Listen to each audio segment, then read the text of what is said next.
be taking questions from two fixed microphones and so forth? Okay. It's all right, fine. Question and answer part is usually the best part of a talk.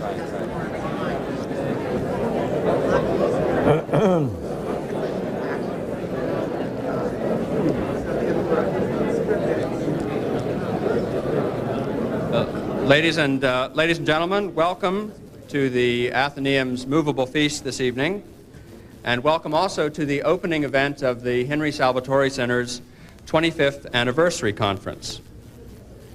The first of CMC's research institutes, the Salvatori Center was born of Mr. Salvatori's concern for the fate of freedom in the modern world, a concern arising from his extensive reading and from the manifold experiences, the adventures, really, of his own remarkable life.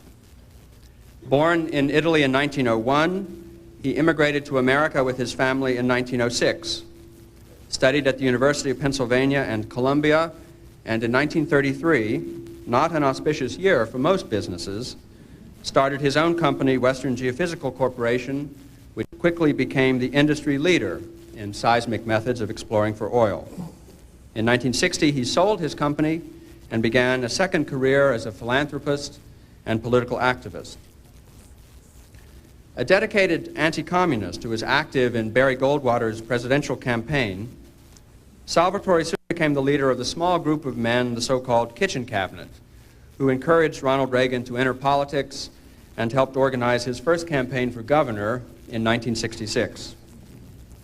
But Salvatori was concerned not only with the communist threat to the free world, but also with the long-range and more fundamental problem of the sense of purpose or internal cohesion of the West itself, particularly the United States.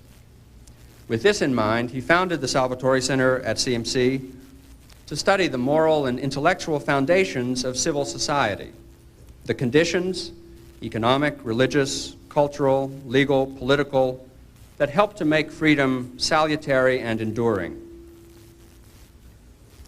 I'm Charles Kessler, the director of the Salvatori Center, and today we're gathered to celebrate the Center's silver anniversary.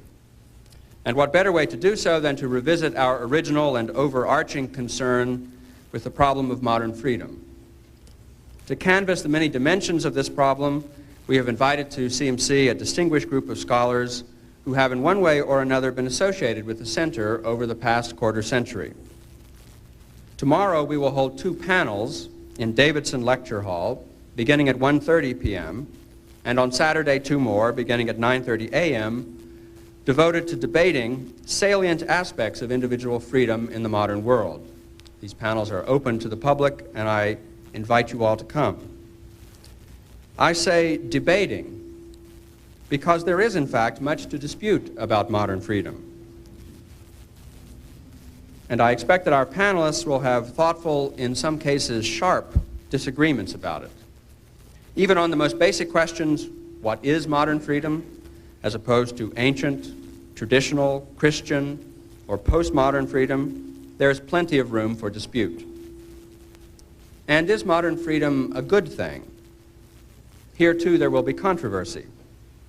Modern liberty embraces scientific and technological progress, artistic self-expression, free enterprise, religious free exercise, political self-government, among other elements. At what point do these liberties conflict or cross over into license? That's not easy to say, though it may be essential to determine. And thus no discussion of freedom is possible without raising the sometimes competing claims of order, virtue, tradition, and natural right.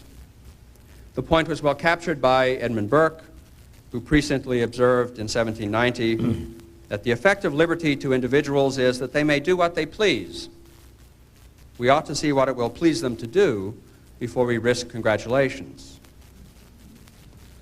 Of course, it was Burke who lamented the passing of the age of chivalry and the arrival of the modern age of what he called sophisters, economists, and calculators. Milton Friedman must plead guilty to one count of this indictment. He is an economist. Indeed, he is perhaps the best-known living American economist. But his passionate love of liberty has never been calculating. and his vast learning and scrupulous sense of intellectual fair play are far removed from sophistry. During his long career at the University of Chicago and later at the Hoover Institution, he refined the doctrines of monetary economics in a series of stunning articles and books, applied those doctrines to the history of the business cycle in America in his important A Monetary History of the United States with Anna Schwartz. And he preached the good news of individual liberty to millions through his column in Newsweek, his immensely readable books on public policy, written with his wife, Rose Friedman, who's with us tonight, and his 2 television series, Free to Choose and Tyranny of the Status Quo. In 1976, he was awarded the Nobel Prize for Excellence in Economics. And in 1988, he was awarded the Presidential Medal of Freedom, the nation's highest civilian accolade by President Ronald Reagan. Some 25 years ago, Milton Friedman was present at the first charter conference held by the Salvatore Center. So it is with special pride that we welcome him back to Claremont on this happy anniversary and invite him to launch our deliberations with his remarks tonight on free markets and free men. Ladies and gentlemen, Milton Friedman.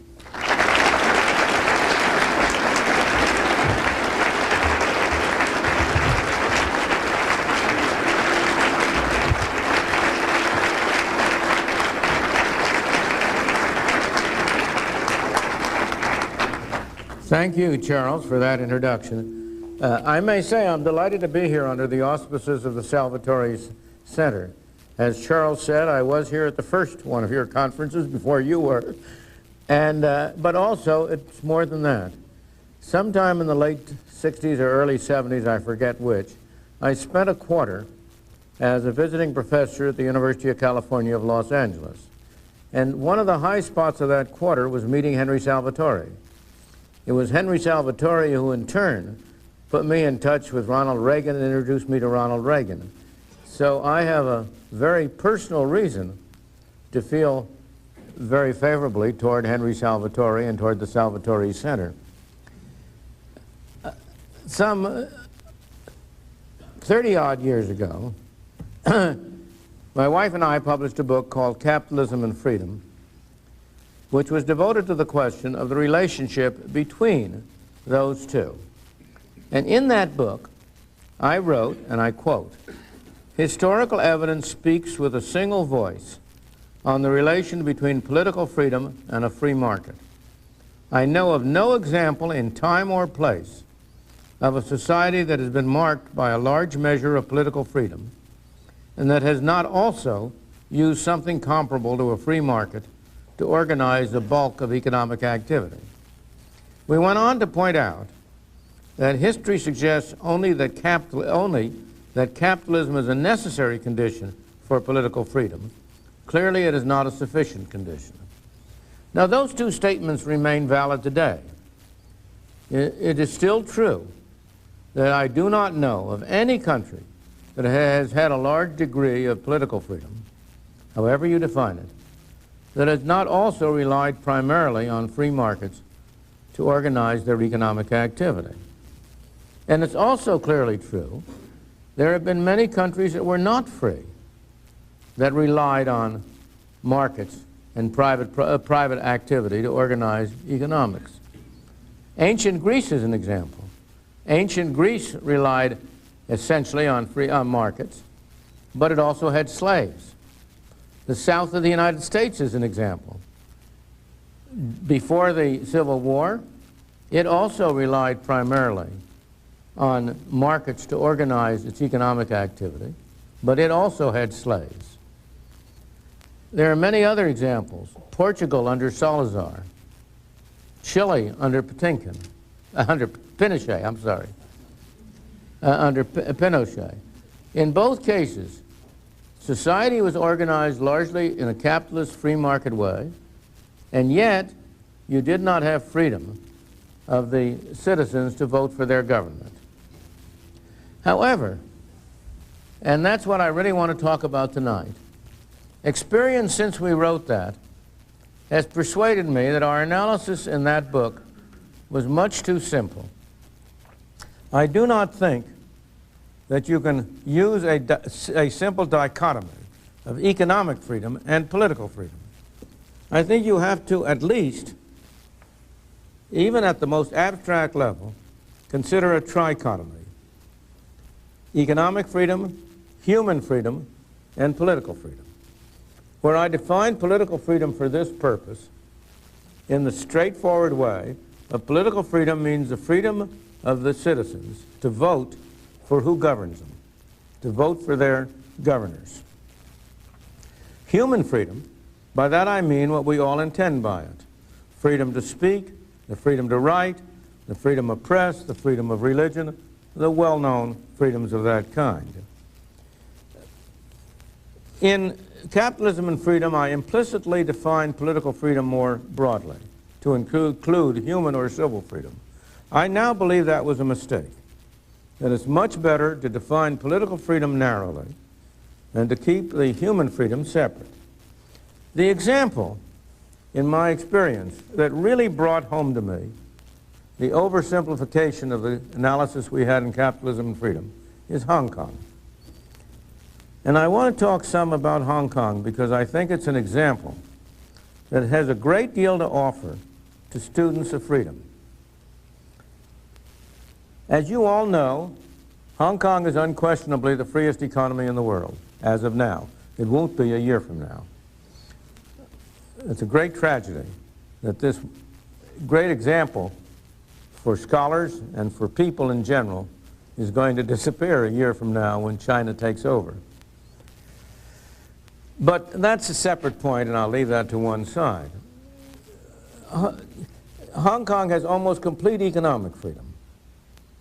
There are no tariffs, no subsidies to exports, very limited government intervention. There are some government regulations about which side of the street you have to drive on and other similar things like that. Some government intervention because of the early problems of the streams of refugees who came from China. Government inevitably got involved in providing some housing, and there is government intervention in housing. But taxes are low. The tax rate is, average tax rate on individual incomes is limited to 15%. Total government spending is relatively small. In every dimension you can look at, it comes closer than any other country in the world today to having a completely free economy. It also has, in my experience, complete human freedom. I have been in Hong Kong many times. I have never encountered any unwillingness of people to speak freely, to talk freely, to meet freely until recent years, when the threat of China has had an effect. There's been freedom of press, freedom of religion. It's had complete human freedom. And yet it has had absolutely no political freedom. The last few years may seem an exception when something called LegCo, Legislative Council, was established, in which the citizens of Hong Kong were able to vote for representatives. But I must say, I regard that as something of a Potemkin monument to political freedom. It's constructed for show, not use. It was constructed to show the Chinese that the British were serious about the people having something to say. Prior to that, there was no involvement whatsoever. Hong Kong, in political terms, Hong Kong has been a dictatorship. The dictator has been Great Britain, the colonial office, the British colonial office. But it's been a benevolent dictatorship. And that's a subject I want to go back on. But it's a fascinating story because at the very time that Britain was embarking on a socialist policy in its homeland, Hong Kong had imposed upon it a complete laissez-faire free market policy. You know, accident plays an enormous role in the affairs of mankind. And it was pure accident that for some reason the British colonial office chose to send to Hong Kong to be its financial secretary a man by the name of John Cowperthwaite, now Sir John, a Scotsman who had been brought up in the land of Adam Smith and who believed that the best thing government could do would be to leave people alone and let them develop their own way. And he became financial secretary of Hong Kong, and he imposed, essentially, he was the representative of the benevolent dictatorship, the benevolent part of it, and he imposed complete free markets. In the process, they set up what comes about as close in economics as we can have to a controlled experiment. Socialism at home, free market capitalism in Hong Kong.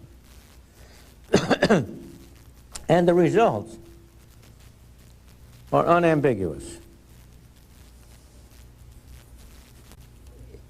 If you look at it in terms of productive efficiency, economic well-being, the outcome is decisive. In 1960, the per capita income of the people of Hong Kong was 1/3 the level of the per capita income of the people in the homeland in Britain. By 1995, the per capita income in Hong Kong was 1/3 higher than the per capita income in Britain. In Britain, you went like this. In Hong Kong, you went like that. It's a remarkable performance, and I think there is no way of denying it. It was not only that Hong Kong did so much better, but it had much less favorable circumstances. A much higher density of population, a much more rapid rate of growth. The population of Hong Kong multiplied tenfold from the end of World War II to 1995, and it multiplied as a result of an inflow of people, of refugees from communist China, who came with their hands in their heads, but not much else. And it multiplied, although Hong Kong has no natural resources except a great harbor. So I find it hard to see any counteracting, any other explanation than the difference in the economic models, the economic arrangements that they choose. It's a very, it's really, it's almost, when you say it, it's so outstanding, it's a real miracle, although it's not unique. Singapore, almost as well, not quite. Taiwan, almost as well, not quite. There are many other examples. But when you come to political freedom, Britain ended World War II with a great many colonies to which it gave independence. And when it gave them independence, they also had political freedom. What's happened to them? Most of them have by this time, not all of them, but most of them, have lost their political freedom and have had, and are from an economic point of view, worse off than they were, with a few exceptions. There are some of them that still have political freedom. Perhaps the best example is India. India, very populous country, does have political freedom. They're going to the polls, what is it, next week or a week after next, very soon. It also has a very large measure of human freedom. However, it has very limited economic freedom. India followed the home country, the country of which it had been a colony, Britain. It adopted the socialist welfare state policies of Britain. And in the first 40 years of independence, there was absolutely no significant rise in the standard of life of its people. In the past few years, it has started to deregulate and to privatize, and it has tremendous potential. I think if India could adopt the economic policy of Hong Kong, it would astound the world with its growth. It has productive people, able people, but its adoption of Britain's policies has kept it back. In a way, Britain is another example. It has political freedom. It has a great deal of personal human freedom. However, as the example I gave indicates, it has not done very well economically, despite the Thatcher Revolution, which in retrospect was a good idea in the right direction, but like the Reagan Revolution, was subsequently more or less reversed. But now I ask this question.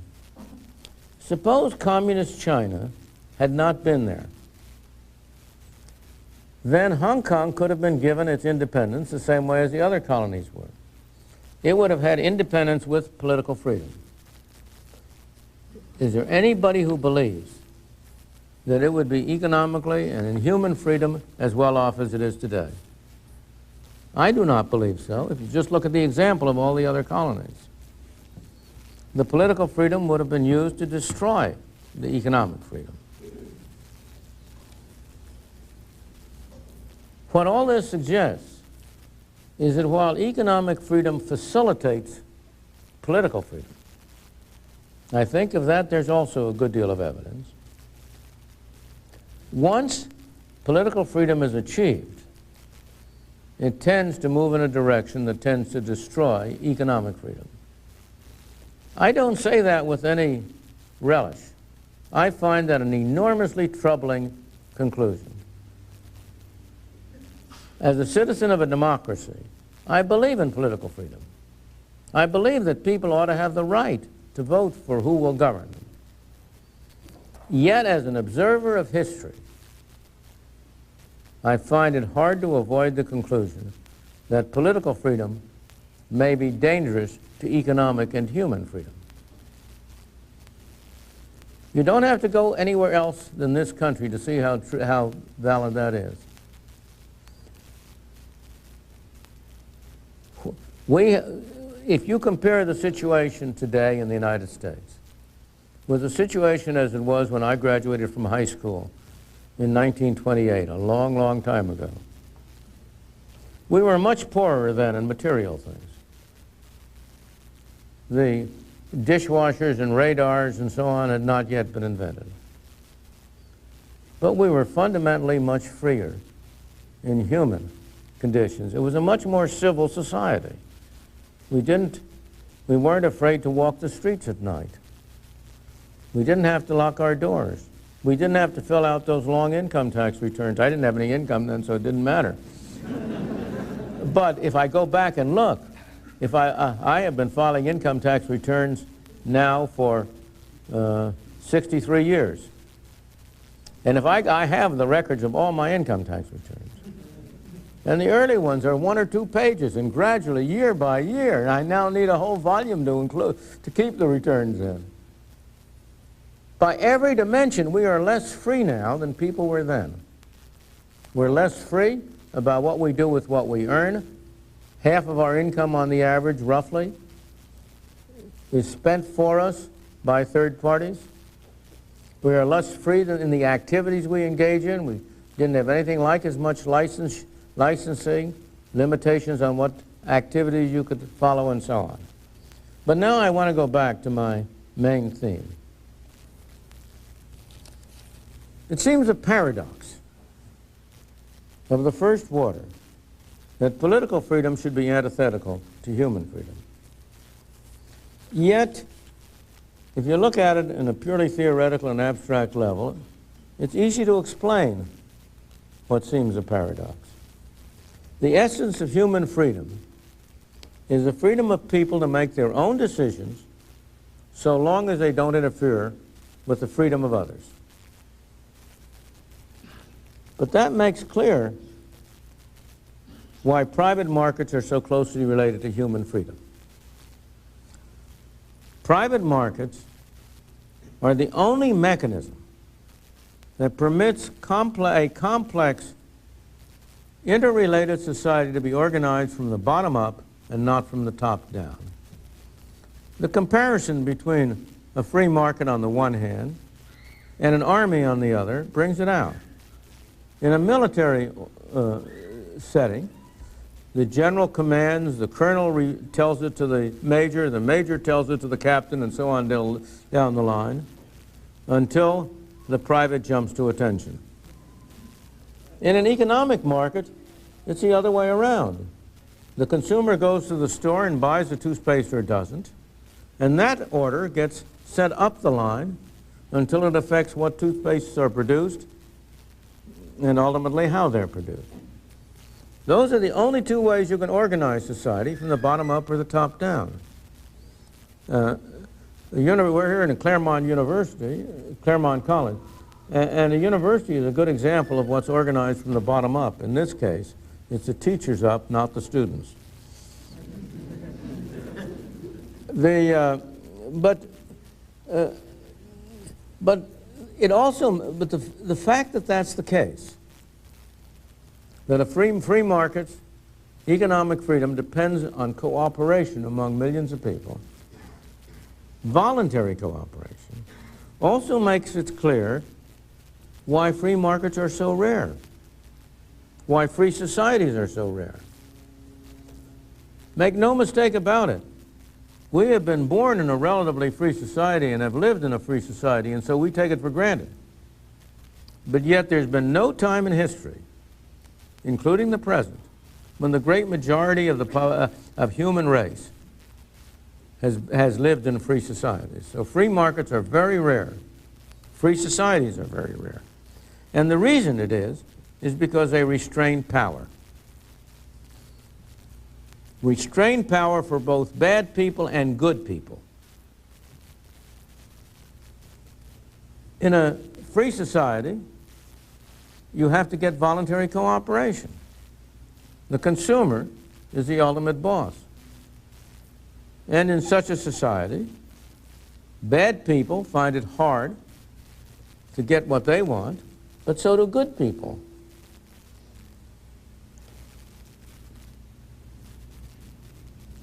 Most interventions in government are not by bad people. Most government interventions are originally made by good people seeking to do good, who know what's good for the population better than they individually do. If they trusted the individual values, they'd let them proceed through a free, voluntary cooperation. But they know that the people are foolish, that they're not going to save enough for their retirement, that they're not going to get the railroads from keep the railroads from charging them too much, and so on.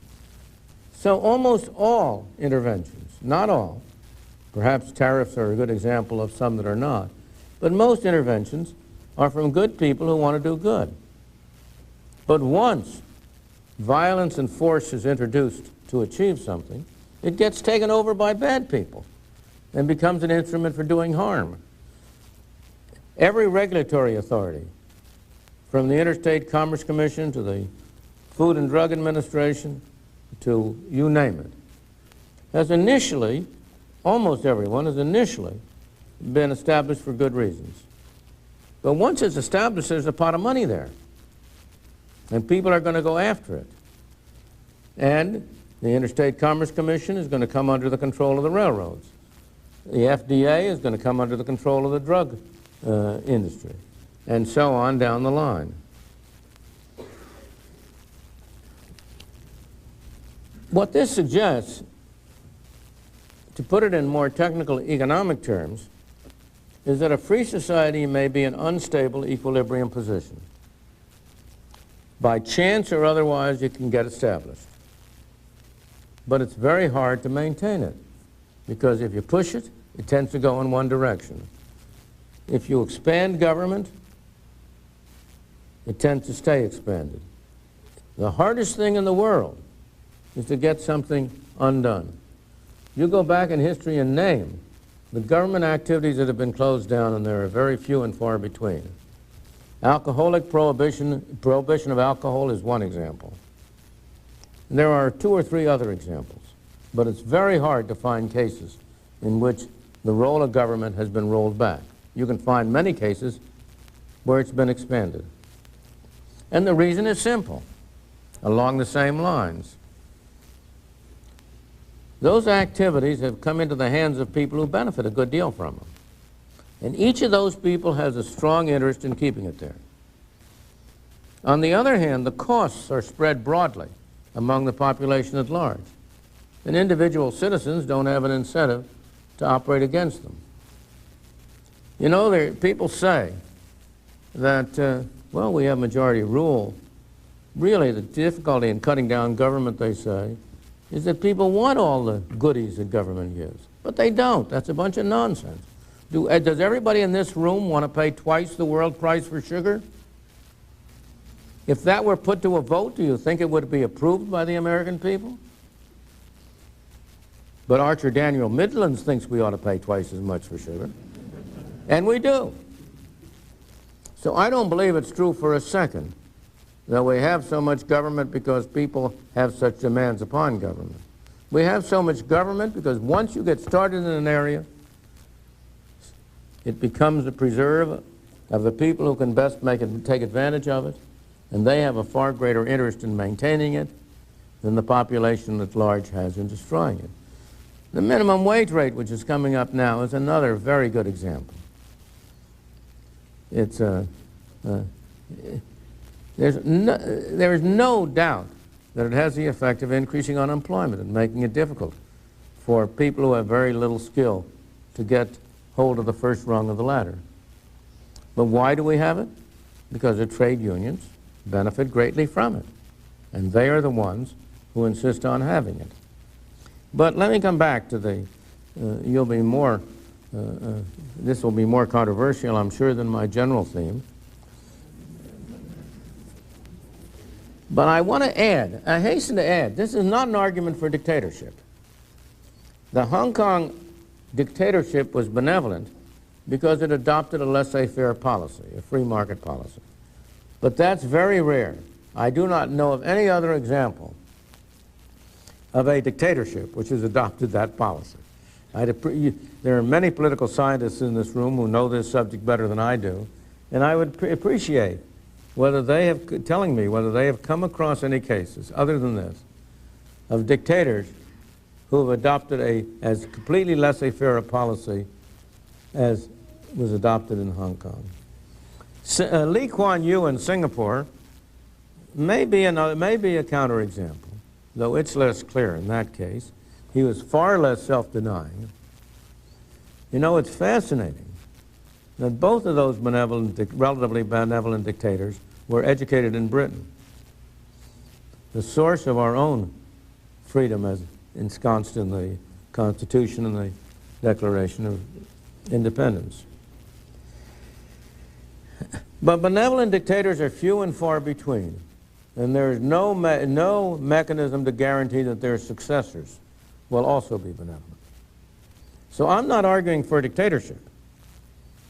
I'm just arguing for facing clearly up to the problems of maintaining a free society, of what seems like a force, like a strong element of instability which tends to destroy a free society. We'll have some more evidence in the next decade of what happens when a country is handed over to another dictator. When you move from the benevolent dictatorship that Hong Kong has enjoyed to the dictatorship that is present in China. And I think that too will be a fascinating controlled experiment. I wish I were more optimistic than I am about what will happen there, but I am not very optimistic. But let me close on a slightly more optimistic note. More than 200 years ago, an English newspaper wrote, and I quote, "There are 775,300,000 people in the world. Of these, arbitrary governments command 741,800,000, and the free ones only 33.5 million. On the whole, slaves are 3 and 20 times more numerous than men enjoying in any tolerable degree the rights of human nature." That was 200 years ago. 23 to 1, slaves to free men. I haven't seen any authoritative or precise estimate for the present, but I made a rough estimate myself a few years ago based on the various studies that have been made of political and human freedom. And I concluded that while slaves still greatly outnumber free men, the ratio has fallen in the past 2 centuries from 23 to 1 to less than 3 to 1. We're still far from our goal of a completely free world, but on the scale of historical time, that is amazing progress, more in 2 centuries than in the previous 2 millennia. And the issue it raises, and now I come back to my main theme, is what's wrong with my analysis? If my analysis were correct, should it have gone the other way? And that is the most optimistic thing I can think of, that I am wrong. Thank you.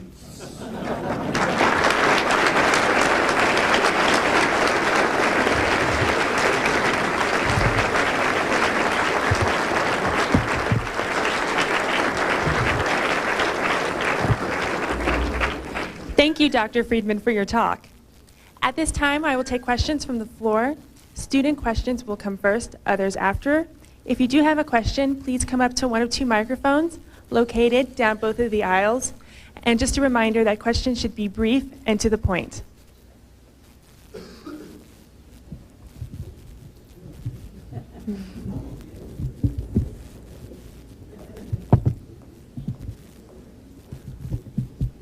Dr. Friedman, how Yeah. do you propose to shed some light on the tension between, I guess, economic freedom, political freedom, and also non-marketable values, such as, a whole sort of things as in, Such what? non-marketable values, such as things as, basic human kindness, better environment, things like that, which tends to not be factored into any kind of laissez-faire type system.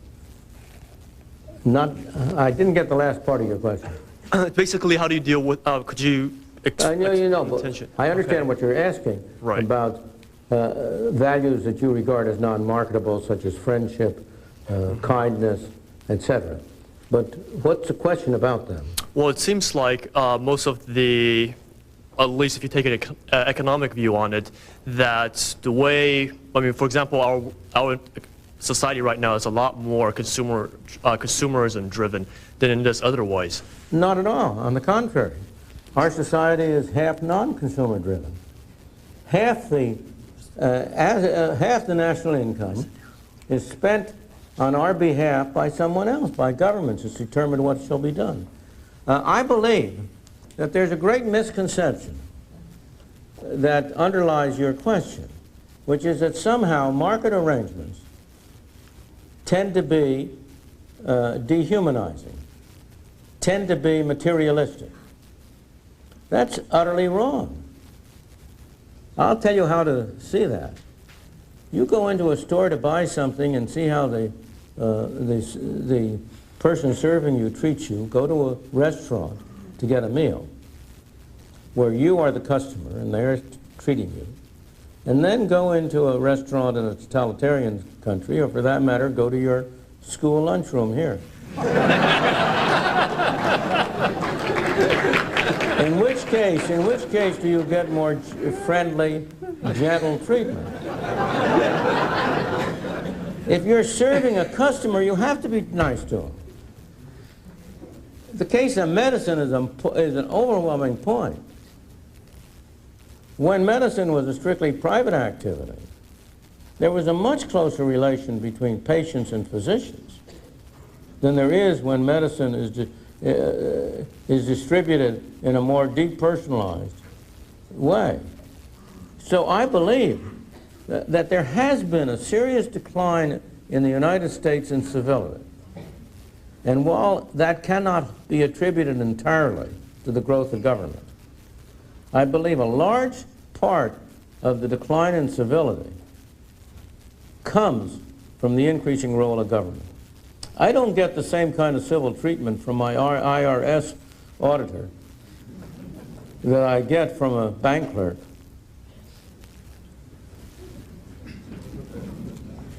Dr. Friedman, first of all, I want to thank you for crystallizing so many years ago my socioeconomic philosophy. My question is, were you at one time in favor of indexing the benefits for Social Security, and if so, why? I believe that government is responsible for inflation. There's only one place inflation is made, that's in Washington. And as a result, I think it is right that with respect to any governmental activities, they should be indexed. They should be adjusted for inflation. That applies to the tax rates, to the indexing of the personal income tax. It applies to the indexing of Social Security benefits and so on. Now, I suspect your question has to do with private arrangements for indexing. Well, I'm worried that you would shield one segment of society from inflation, that you would shield one segment of society from inflation, the elderly who collect Social Security, but not allow for protection for the remainder of society. Well, I would like to shield everybody from inflation by having government follow a policy which does not produce inflation. But let me give you a very simple example there. The greatest Ponzi scheme has, in the last 50 years, was government issuing of debt at interest rates which turned out to be less than the inflation rate. Every Secretary of the Treasury for decades pleaded with the American people to buy U.S. savings bonds and told them they were good savings vehicles and they would benefit themselves by buying it, when every Secretary of the Treasury knew that that wasn't the case. Those people who bought savings bonds before the inflation ended up with securities which had less purchasing power when they turned them in than they had when they started. They got a negative rate of return.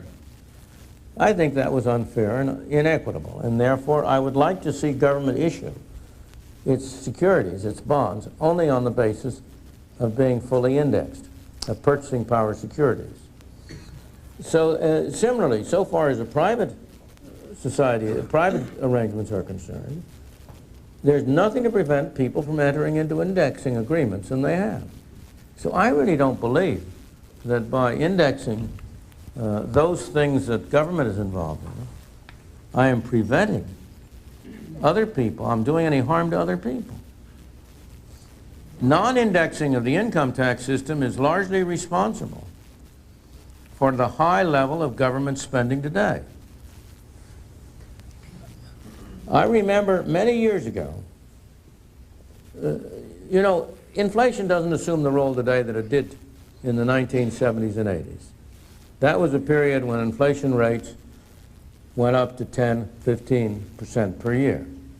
And it was at during that period that I remember once having breakfast in Washington with Senator Long of Louisiana. And he was chairman of the Senate Finance Committee. And I remember one statement he made. He said, you know, we never could have enacted the present rates of tax on the levels of income to which they now apply. We never could have done that. But when those rates of tax were first adopted, they only applied to relatively high incomes. But because the tax system wasn't indexed, you had what was called tax creep. A tax rate which initially applied, let's say, to the top 10% of the population. As inflation went along, a larger and larger fraction of the population got above that level. And ultimately, it got applied to people at very low and moderate levels. And as Long said, they never could have enacted that in Congress. So I think the avoidance of that kind of event is very desirable. Dr. Friedman, I want to ask a question. Which system do you think will be working better for China? Benevolent dictatorship which regulates the economy, or laissez-faire economic system like Hong Kong? Thank you. Well, China is a very difficult case. You know, unfortunately, you're starting with a dictatorship. And the dictatorship has not been entirely benevolent by any manner of means. There's no way you can impose it. That's the trouble with dictatorship. There's no way you can choose to have a benevolent dictatorship instead of a non-benevolent one. I have no doubt that what's going on in China, and this is not what's good or bad, but what will happen, is that as there has been a very rapid economic development. It's changed drastically. My wife and I have had the privilege of visiting China 3 times, in 1980, 1988, 1992. And each time, there was no doubt that in places we saw there was a very much greater measure of economic activity and advance. But and there's no doubt that that development threatened the dictatorship, that it gave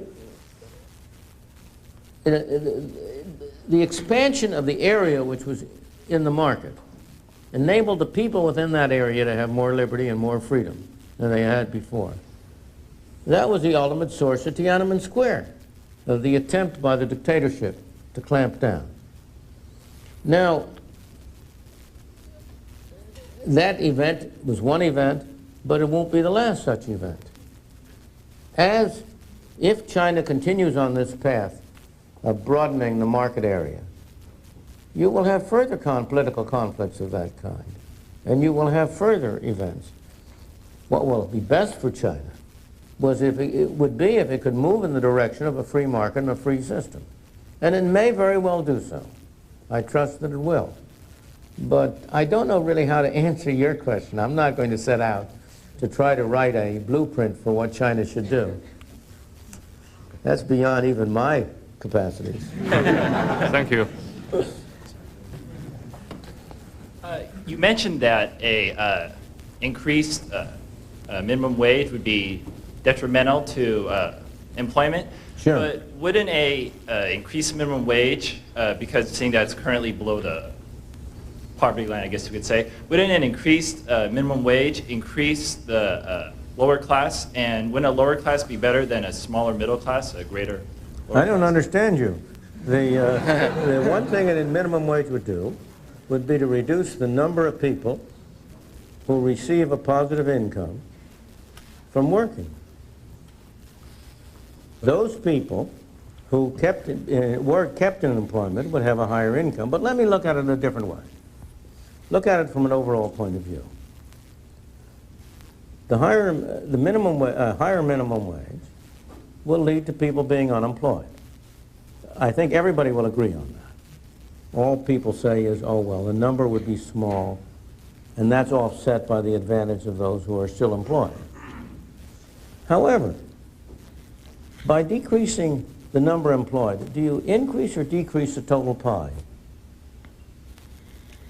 Do you have more to distribute to everybody in the country if more people are employed or if fewer people are employed? Obviously, you have more to distribute if more people are employed. They produce more. These unemployed people, these low-income wage people who are driven into unemployment by a rise in the minimum wage don't produce what they otherwise would have produced. So the total pie is smaller. Now, how can that on net be an advantage? There's a great deal of nonsense talked about the minimum wage. And every time people ask the obvious question, if raising the minimum wage from $4.25 to $5.15 is a good idea, why not to $10? Why are you so mean and nasty that you don't want people to have $10 now? It's countered by saying, oh, well, a little is good, but a lot would be bad. Now, I don't understand the logic of that. If a lot is bad, then as a little is bad. It's all in the same direction. It doesn't change direction. And the people who are employed at the minimum wage today are predominantly teenagers, secondary earners, people who are working part-time. It's a very small fraction of the population that's employed at the low wage. Why do we have a minimum wage? I shouldn't say that. What maintains a minimum wage? Why is it that this general interest that I'm talking about is overcome by the special interest? It's very easy to see. The trade unions want to reduce the amount of competition. We have a minimum wage for the same reason we have tariffs, an attempt to reduce competition. And that interest is concentrated politically powerful, the interest of these poor suckers at the bottom who are going to lose their jobs. They don't have much political power, and they can't counter on it. And by using this high-sounding language, the trade union people get people like you, who have the best of intentions, to support their special interest. Thank you.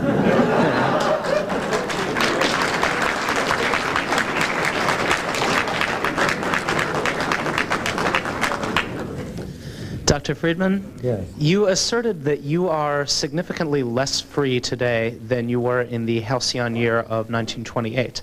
I have two questions for you. The first is, how free would you say the average black American was in 1928 by comparison to today? And the second question is, how do you think you would have been treated if you had attempted to, say, burn a flag in 1928? What? If you had attempted to burn a flag in 1928? I don't know about burning a flag. So far as the blacks are concerned, as a problem of race is concerned, that was, of course, a very real problem and a disaster, a very troubling problem in 1928. But it'd be kind of interesting for you to look at the statistics a little before you come to your rough conclusions. The unemployment rate among blacks in 1928, if I remember the figures, was lower than among whites, not higher. And that's a big change from then to now. There was an enormous amount of race prejudice. Don't misunderstand me. And it's a very good thing that that has declined. I don't question that. I think that, you see, so far as the thing people emphasize, Brown versus Board of Education, the fundamental problem is that the states were running the schools. And it was government prejudice that was operating. It was prejudice acting through government. If you had then, as you ought to have now, a strictly private school system, you would not have had the kinds of problems that arose under the government school system. You would have had some schools that were all black, some that were all white, and some mixed. So I'm not prepared to say that taking all things in all, if you had been able to continue with remember, we've had tremendous changes in many areas over that time, particularly in the areas that have been affected by technology. We are much more wealthier than we were then. And really, it's a miracle of a capitalist system that despite the fact that the state eats up, the government uses half the income, what's left is enough to provide us with all the amenities we have now. That's a very much underappreciated phenomenon. But I'm not so sure your two exceptions are as... I'll tell you the one respect in which I was worse off then. Anti-Semitism was much worse then than it is now. But I don't attribute the reduction in anti-Semitism to government action. I attribute it to the action of Hitler. And it would have been better if that hadn't happened. Good evening, Dr. Friedman. I was curious. You mentioned that crime has increased and it's become unsafer since you were a youth. Is there any economic policy that you could suggest that might decrease the crime rate? It might reduce? Decrease the crime rate. Decrease? I'm sorry. Crime rate? Oh, yeah, sure. I'll be glad to suggest how to decrease the crime rate. Well, I thought you were going to ask a hard question. The one action that would do more to reduce the crime rate than any other would be to end the prohibition, the so-called war on drugs. I investigated the incidence of homicides during the period of alcohol prohibition and after the period of alcohol prohibition. And then subsequently, during the period when the laws which were on the books against so-called drugs were not enforced, and then after Mr. Nixon revived the so-called war on drugs in 1972. And if you look at the statistics of homicides per person and so on, they declined sharply after alcohol prohibition was ended, after 1934. They then stay right down there, more or less, on through to 68 and then start going up, or 72, and then start going up. And I estimated that the so-called war on drugs was leading to about 10,000 additional homicides a year. Roughly half of the people who are fill our overfull jails are in there for drug-related crimes. Whatever, I happen to be opposed to prohibition of drugs on moral and ethical grounds as well as on practical grounds. I do not believe that the government should have the power to tell me what I may ingest. If they tell me that I may not ingest cocaine, which I have never done as it happens, but if they tell me I may not ingest cocaine, the next step is they're going to tell me I may not ingest fattening foods. Why not? What's the logical difference? If it's for the benefit of the greater number, that people should not have access to cocaine, why isn't it for the benefit of the greater numbers that we reduce all the obesity we see? And the way to do that is to prohibit what people ingest. At any rate, you may not agree with that. You may believe that it is ethically justified for the government to prevent the usage of these particular things called drugs. But if so, just look at the actual consequences. The war on drugs has been an utter failure. I think nobody can deny that. You've spent billions and billions of dollars. You've thrown millions of people into jails. You've corrupted the police force, the law enforcement. You've tended to inflict damage on human freedom by government takeovers of property without due process, by government invading people's houses without appropriate process, and so on. And what have you got for it? On a moral basis, the worst feature of the drug war, in my opinion, is what it's done to other countries. How can anybody in this room justify the United States imposing thousands of deaths and political instability upon Colombia because we cannot enforce our laws? If we could enforce the law against the consumption of these drugs, there'd be no cartel, no Cali cartel. There'd be no market for them. But we can't enforce our own laws, and so we impose the costs somewhere else. How can you justify that on a moral ground? On a practical ground, there's no question. There are far more deaths from tobacco smoking than there are from cocaine or crack or all the other things you think of. In 2,000 years, there's no recorded case of a death from an overdose of marijuana. Marijuana is potentially useful for medical purposes, for glaucoma, for nausea and so on. But you can't have research on it. You can't distribute it. Physicians can't prescribe it for those purposes. Anybody who is in favor of the prohibition of drugs should be in favor of the restoration of alcohol prohibition and of the prohibition of tobacco smoking. Whatever argument you can make for the existing catalog of illegal drugs, you can make for tobacco and alcohol. It's illogically incoherent. And so there's no doubt in my mind that that's step number one that would tend to reduce the crime rate. And step number two, which is more important on some levels and less important on others, would be privatizing the school system. From that point of view, the step I've been in favor of is free parental choice of schools through vouchers. But privatizing, one of the reasons we have a high crime rate is because our schools do such a lousy job, particularly in the center cities, which are the generators of much of the crime. And that has the effect of producing kids who can't get jobs, who are not economically able to support themselves. And dealing in drugs, robbery, and so on become very, very very good alternatives for the use of their time. Well, these are complicated and long subjects, I've just been very dogmatic, and I hope you will realize that I am being dogmatic just in order to conserve time.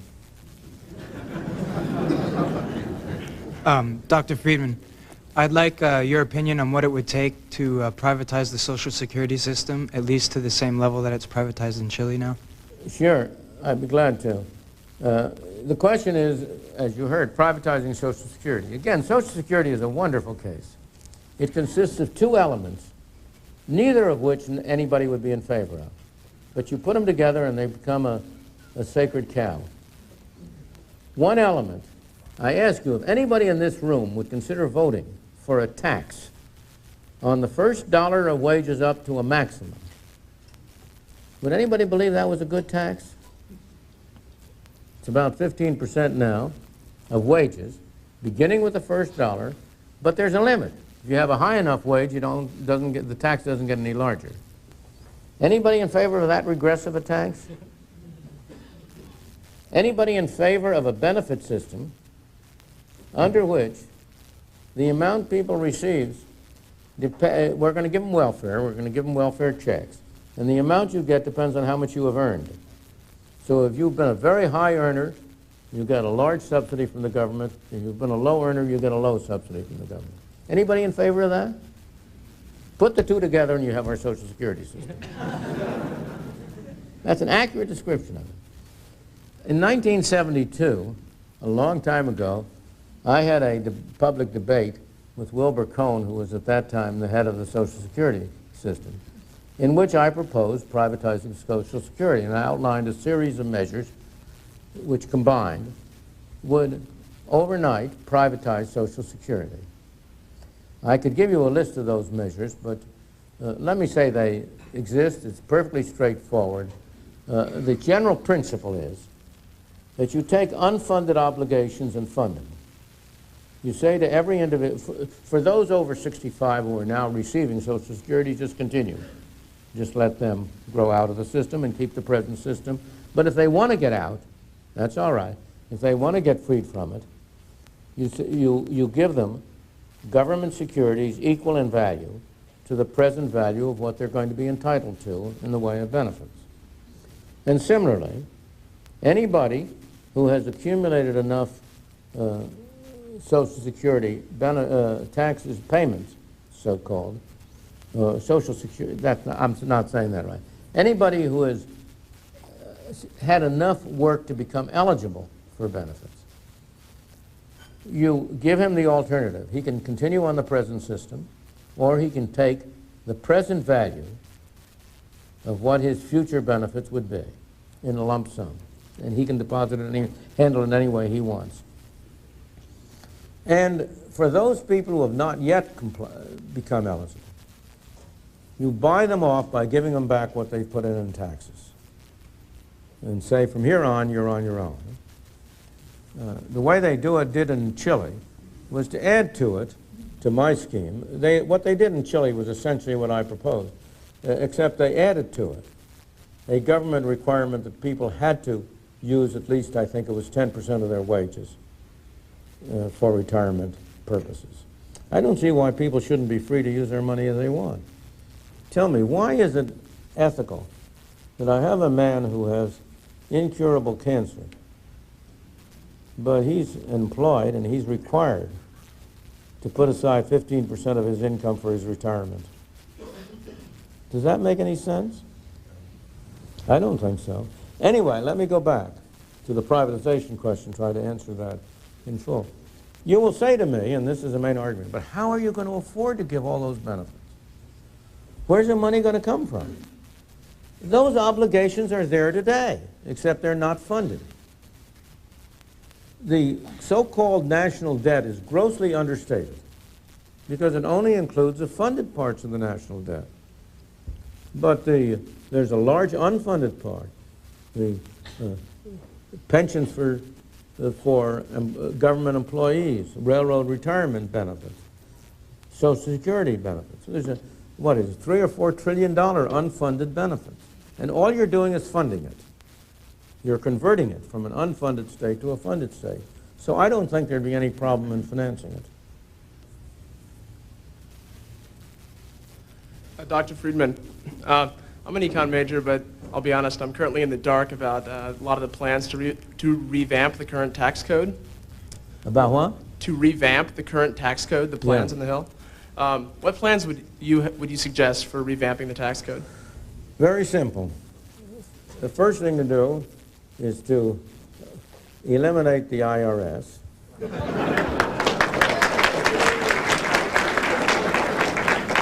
The second thing to do is to reestablish a much smaller IRS, which will impose a flat rate tax on all income above an exemption, with no deductions whatsoever for anything, on income from all sources, whether from wages, from interest, from dividends, or from anything else. Eliminate the corporate income tax, but require corporations to attribute all of their income to individuals, and require individuals to include it on their personal income tax, personal tax returns. That would give you a very much simpler system. It would raise as much revenue as the present corporate and personal income tax do, with a flat rate of somewhere around 17 to 20%. I'm not sure just where. That would be, in broad outlines, the kind of way I would revamp the tax system. This will be our last question. Good. Pressure's on me. Dr. Friedman, in your speech, you said something about the Hong Kong government providing public housing to immigrants. Could you please comment on the U.S. policy on immigration? If we were to make our borders truly free or open, would the huge influx in immigrants from Mexico have adverse, perhaps devastating effect on the American economy and society? That's a very good question and a very difficult question.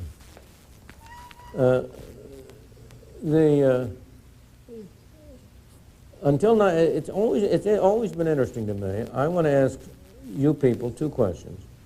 Number one, was it a good thing that before 1914 the U.S. had completely open immigration, no restrictions whatsoever? Was it a good thing, yes or no?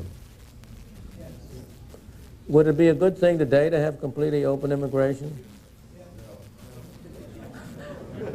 That shows the difficulty of the problem. Why the difference? Because we are now a welfare state. In a welfare state, you cannot have, unfortunately, free immigration. I'd like to have free immigration. I am the son of immigrants, of course. My wife is herself an immigrant at a tender age. So free immigration is what you would like to have, but you cannot have it in conjunction with a welfare state. Because in a welfare state, you are going to have people come not because they're going to contribute, not because they're going to be productive and so on, but because they are going to get benefits which they could otherwise not get.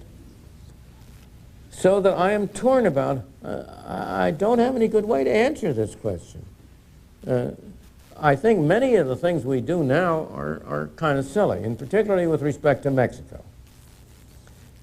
Very few people realize that until something like, I think it was in the 1960s, we had a completely open border with Mexico. There were no restrictions on Mexico's coming in or going out. And they came in a seasonal movement. They came in to harvest the crops, and they went back home with their earnings. And that was a very healthy thing for both sides. So with respect to this question, I cannot really say what I would like to say, which is that I am in favor today of completely open borders, because I don't think that's feasible. On the other hand, it seems to me just inexcusable to have these high metal walls between Mexico and the United States, to have this spectacle of American Gestapo people out at night with night binoculars looking for those poor, ignorant Mexicans who are trying to come into this paradise. It just seems to me humanly revolting to see that kind of a spectacle. And I believe we can have much more generous immigration from Mexico into the United States with very little, if any, harm to our society and with maybe some benefit. On the other hand, I can't really come out and say we should have completely free and open immigration from everywhere in the world. Okay. Thank you.